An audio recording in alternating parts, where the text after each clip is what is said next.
এবার সাবিনা আক্তার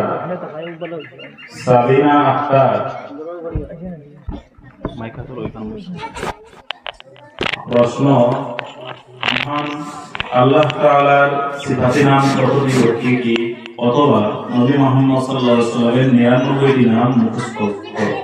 আসসালামু আলাইকুম ওয়া রাহমাতুল্লাহি ওয়া বারাকাতুহু। আল্লাহ তাআলার 99টি নাম। বিসমিল্লাহির রহমানির রহিম।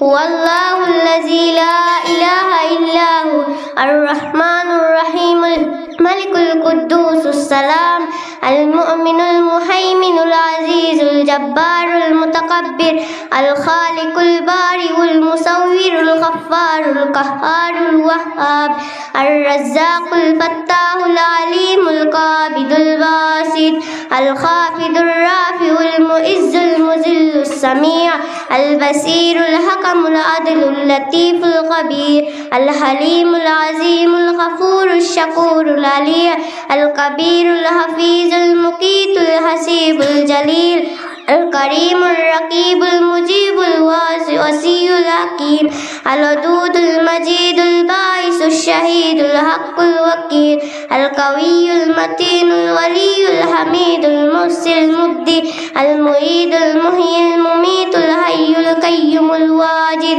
الماجد الواحد الأحد الصمد القادر المقتدر المقدم المؤخر الأول الآخر الظاهر الباطن الوالي المتعالي البر التواب المنتقم العفو الرؤوف مالك الملك ذو الجلال والإكرام المقسط الجامع الغني المغني والمعطي والمانع الضار النافع النور الهادي والبديع الباقي والوارث الرشيد الصبور. صدق الله العظيم.